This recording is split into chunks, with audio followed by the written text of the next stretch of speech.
April 13th, 1943. The sun burned like molten brass over the Tunisian desert, its glare bouncing off the scorched sands and the twisted wreckage of war. The whine of Messerschmitt engines echoed faintly in the distance, fading behind the columns of black smoke that rose from what had once been a German supply convoy. Lieutenant Karl-Heinz Bauer pressed his face into the dirt, his pulse hammering. The last panzers of his unit had been knocked out hours ago. American P-40s had strafed them mercilessly before Allied artillery sealed their fate. Around him, a handful of dust-covered men clutched their rifles but didn't raise them. There was no point. The desert had turned against them. The Luftwaffe was gone. The Afrika Korps was finished. A loudspeaker crackled through the haze. "Kommen Sie heraus mit den Händen hoch! Come out with your hands up!" The voice was American, clear, firm, and oddly casual. Bauer turned his head and saw a line of olive-drab tanks inching forward, their turrets glinting under the sun. The white star on the side of the Sherman looked almost foreign to him, something alien that didn't belong in this land of dust and ruin. He swallowed hard and looked to Feldwebel Otto Kruger, a grizzled veteran who had fought since Poland. Kruger's face was grim, his lips chapped from heat and exhaustion. "It's over," he muttered. "Better them than the British." Minutes later, a white cloth fluttered weakly in the wind. Bauer and his men rose from the sand, weapons dropped, and trudged toward the approaching tanks. They expected shouts, maybe a rifle butt to the back. Instead, the American soldiers motioned calmly, even offering them canteens of water.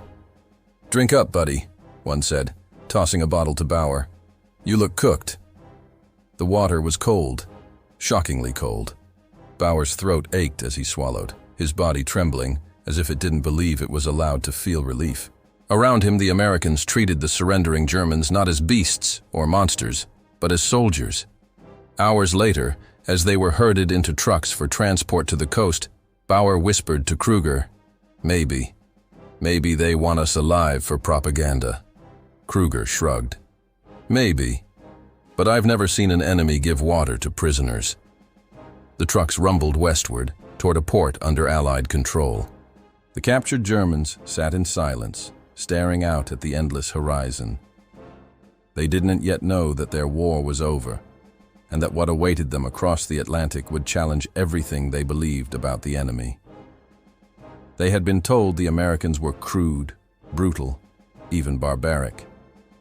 But what they were about to experience in the heart of the United States would make them question whether they were living in reality or in a dream too good to be true. The docks at Oran were a blur of noise and confusion, engines roaring, seagulls circling, and soldiers barking orders over the din.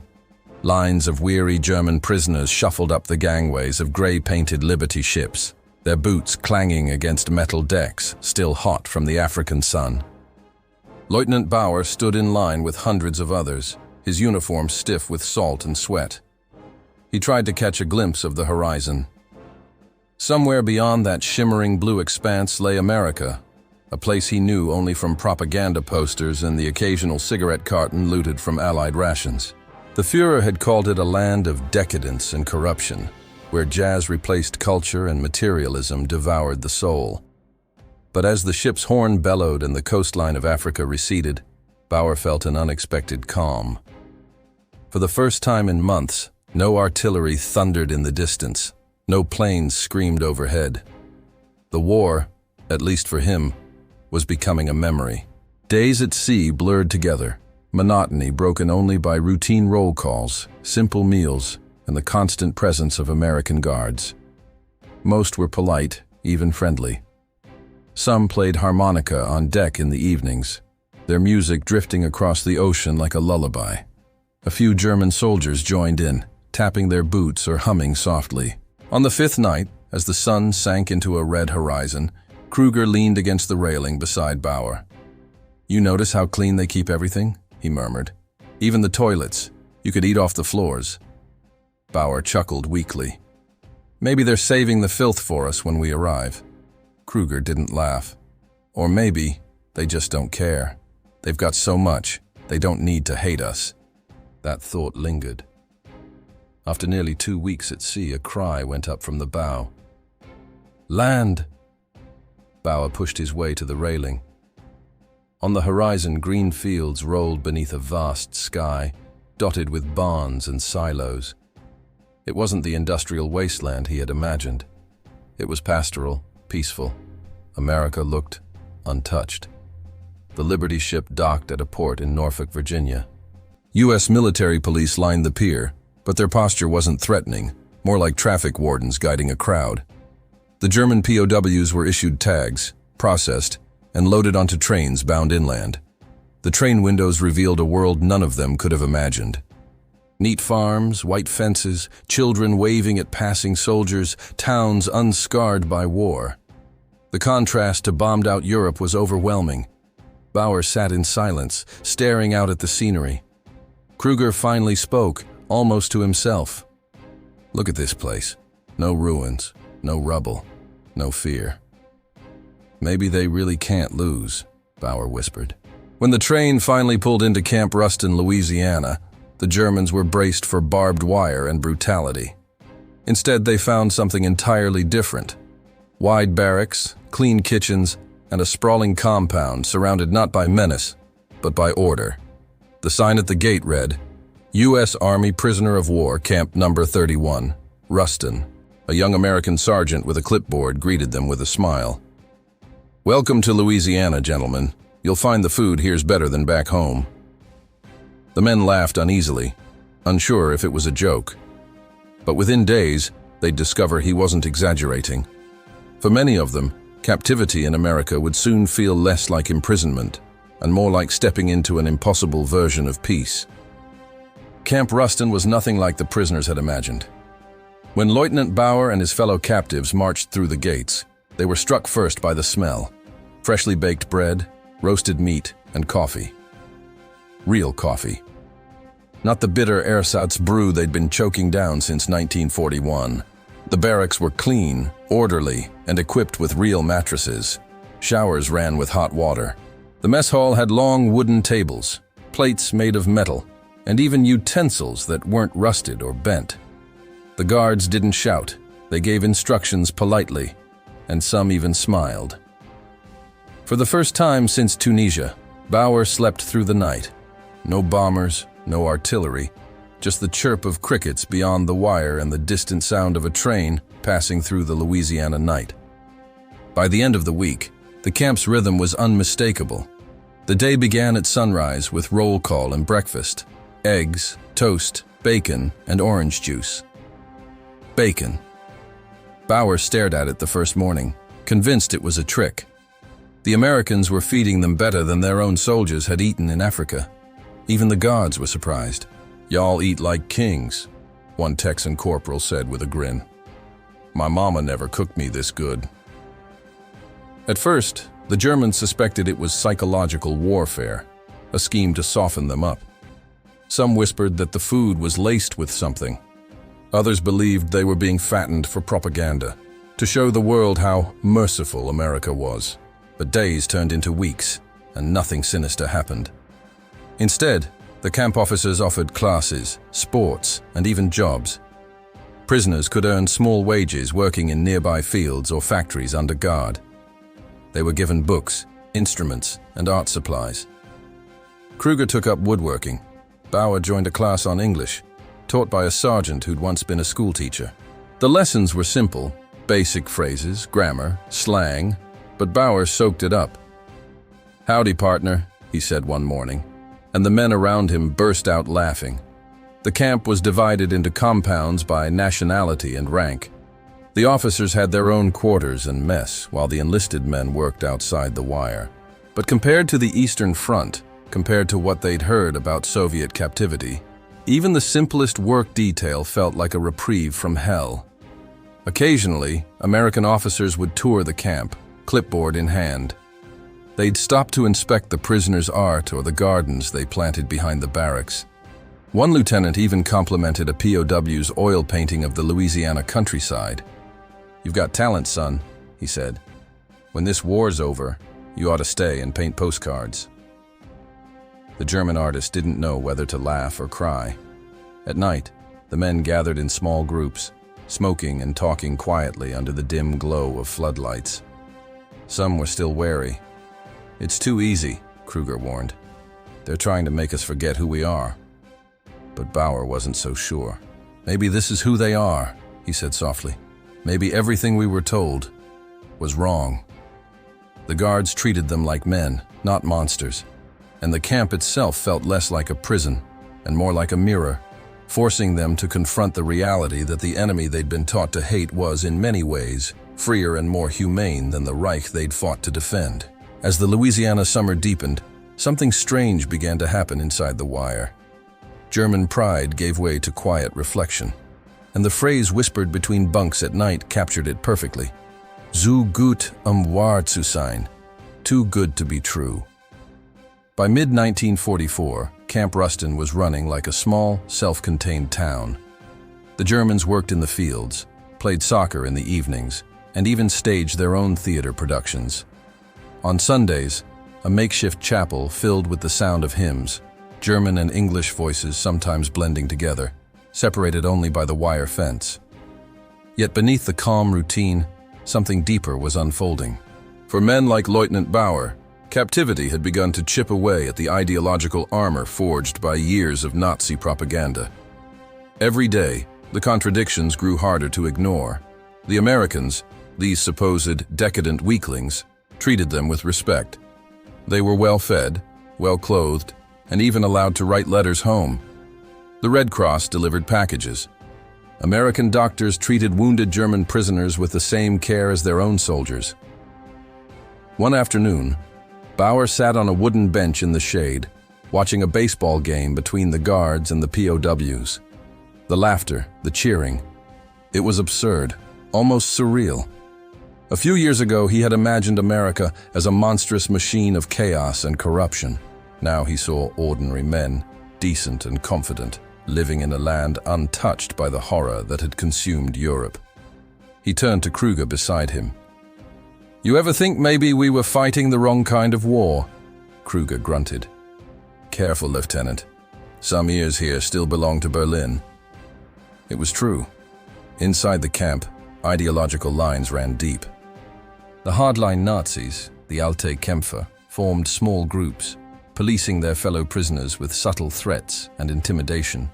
They painted swastikas on walls, whispered rumors about traitors, and watched closely for anyone who seemed too friendly with the Americans.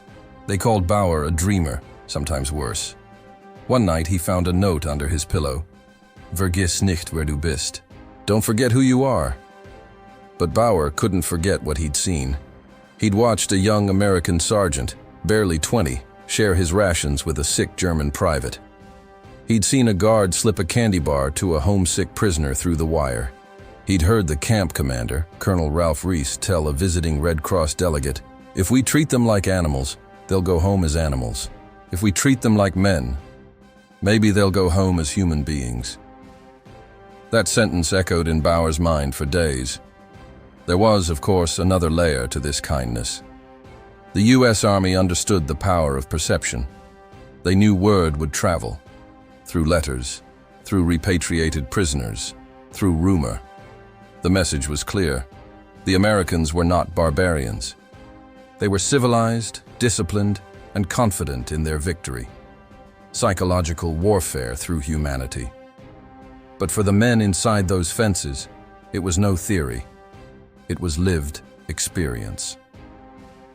When a hurricane warning came through one humid night in August, guards rushed through the compounds, moving prisoners to safety. Bauer helped them organize the barracks, hauling supplies as rain lashed against the roofs. No one cared about sides anymore. For a few hours, they were simply men trying to keep each other alive. After the storm passed, the camp commander personally thanked them. "Good work, gentlemen. You saved more than a few lives tonight." That night, Bauer lay awake, staring at the ceiling. Maybe he thought this is what strength actually looks like, not domination, not cruelty, but restraint. The ability to win without hate. And for a German officer raised on the idea that mercy was weakness, that realization felt both liberating and terrifying. By the autumn of 1944, Camp Ruston, and dozens of others like it across the United States had become small, unexpected worlds of transformation. The barbed wire still stood, the sentry towers still watched, but life inside had taken on a strange rhythm of normalcy. Prisoners worked in sawmills, harvested crops, repaired roads, and earned small wages they could spend at the camp canteen. Some even saved their pay to send back to their families in Germany through the Red Cross. Everywhere, Americans were astonished, never complained, and sometimes even sang while picking cotton or cutting timber. Many locals came to see them not as enemies, but as men, fathers, sons, and workers just like themselves. In one small town outside Ruston, an elderly widow named Mrs. Whitaker invited a work detail of POWs to her farm for lemonade. The guards allowed it, watching from the porch as the Germans politely removed their caps and thanked her in broken English. She later said, "They were no different from my own boys who went off to fight, just wore the wrong uniform." The humanity of it all bewildered Bauer. He had expected hatred. Instead, he found hospitality that seemed almost unearned. In the evenings, the prisoners played music on handmade instruments, violins carved from scrap wood, drums from tin cans. The Americans often gathered outside the wire to listen. Sometimes, when the night was warm and the guards relaxed, both sides would join in a shared song.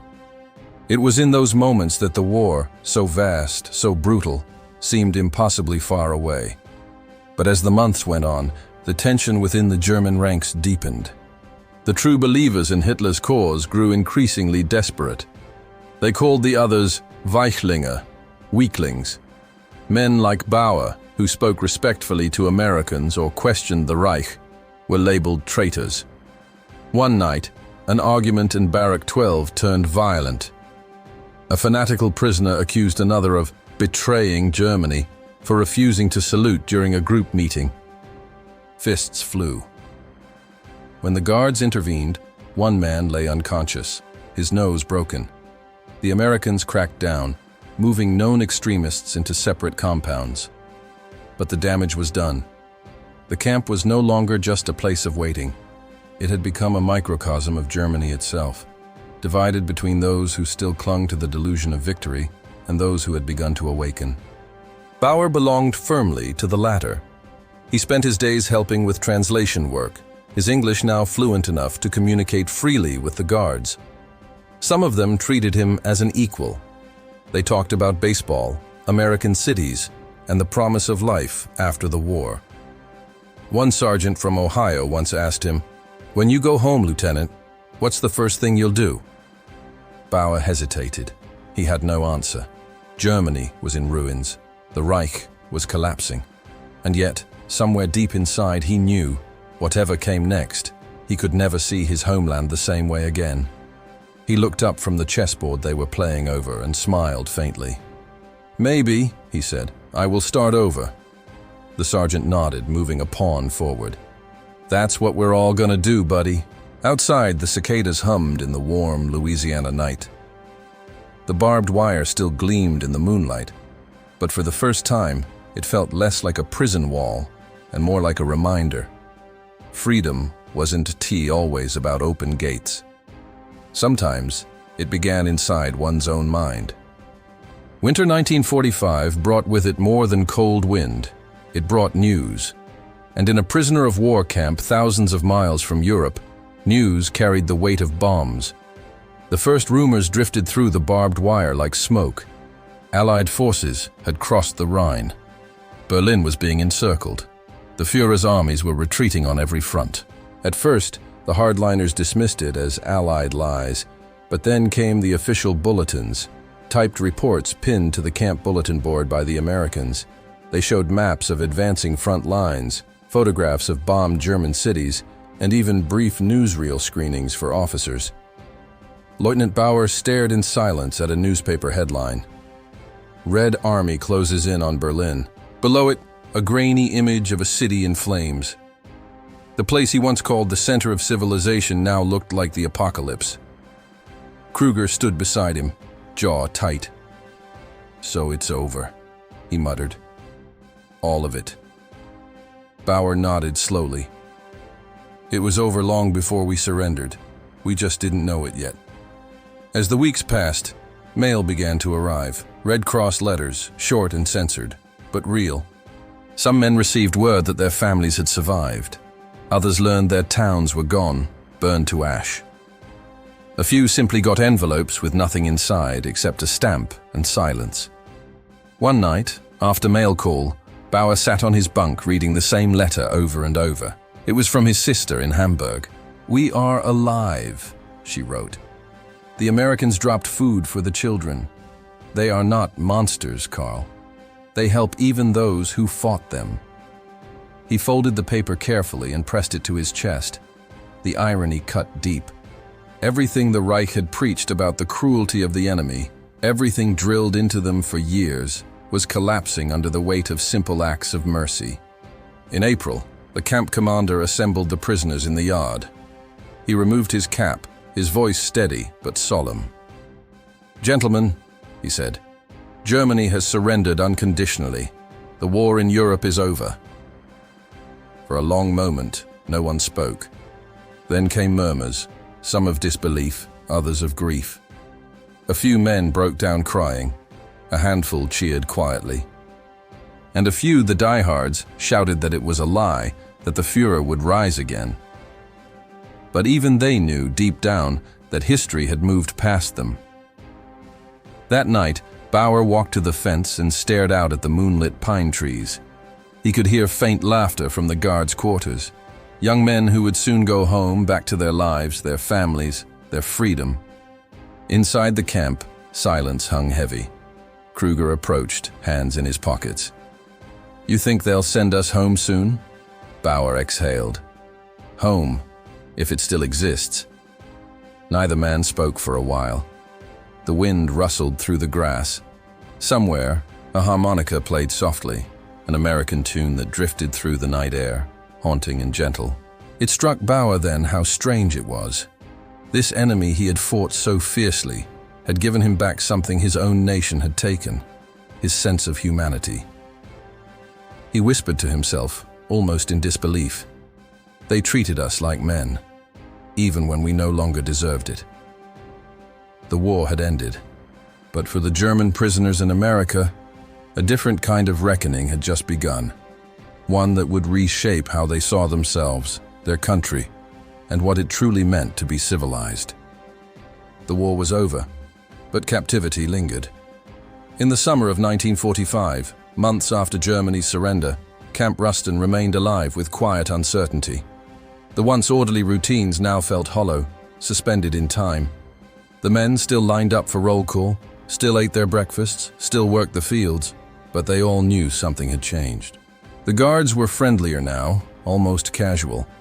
Some prisoners were even allowed to visit local farms without escort, trusted to return at sundown, and they always did. There was no longer any point in running. Freedom, they had learned, wasn't about the absence of fences. It was about the presence of choice. One morning, an American officer stood before the assembled prisoners with a list in hand. "Gentlemen," he said, "you're going home." The words rippled through the crowd like electricity. Some cheered, others froze, uncertain whether to celebrate or grieve. Going home meant facing what was left of Germany and the truths they could no longer deny. Bauer packed his few belongings, a Bible given by an American chaplain, a handmade chess set, a notebook filled with English phrases, and a photograph of the camp soccer team, the guards on one side, prisoners on the other, all smiling. The journey back across the Atlantic was quieter than the one that had brought them there. No singing, no laughter, just reflection. As the ship neared Europe, the men stood at the rail, watching the grey coastline appear through the mist. France, then Belgium. Finally, the ruins of Bremen, where the docks were little more than twisted steel. Disembarkation was chaos. British officers processed them, handing each man a ration pack and a document marked "Repatriated Prisoner of War." The world they stepped into was nothing like the one they'd left. Germany was shattered. Cities lay in rubble, roads were cratered, and entire towns had vanished. Women carried buckets from broken wells. The smell of ash hung in the air like memory itself. For Bauer, the sight was almost unbearable. In Camp Ruston, he had dreamed of home as something waiting for him, a place frozen in time, intact. But now, it was gone. His house, destroyed by Allied bombing. His parents, killed months earlier. Only his sister remained, living with relatives near Hamburg. He found her weeks later. When she saw him standing at the door, thin, tanned from the Louisiana sun, his uniform faded, she burst into tears. "They said you were dead." He smiled faintly. "I was, in a way." As they sat together in the candlelit kitchen, Bauer told her about America, about the guards, the food, the kindness, about how the enemy had treated them better than their own government had treated its people. His sister listened, silent and wide-eyed. Finally, she whispered, "Then maybe we can learn from them." Bauer nodded slowly. "That's what I've been thinking. The real victory they won wasn't with their guns. It was with their decency." In the years to come, thousands of returning POWs would share similar stories. Some became teachers, artists, engineers. A few even returned to America, sponsored by the very men who had once guarded them. They carried back more than memories. They carried perspective. The war had taught them obedience. Captivity had taught them humanity. And across Germany, amid the ruins and hunger, whispers began to spread of camps where the enemy had shown mercy, of guards who had shown respect, of a country that had beaten them not just by force, but by principle. For many, it was the first flicker of something fragile but new. The idea that dignity, not domination, could rebuild what had been destroyed. Lieutenant Karl-Heinz Bauer never forgot that lesson. Years later, when he stood before his own children, he told them not of battles or glory, but of fences and kindness, and of a place far away where he had learned what freedom truly meant. "America," he would say softly, "was the first place I stopped being a soldier and started being a man again."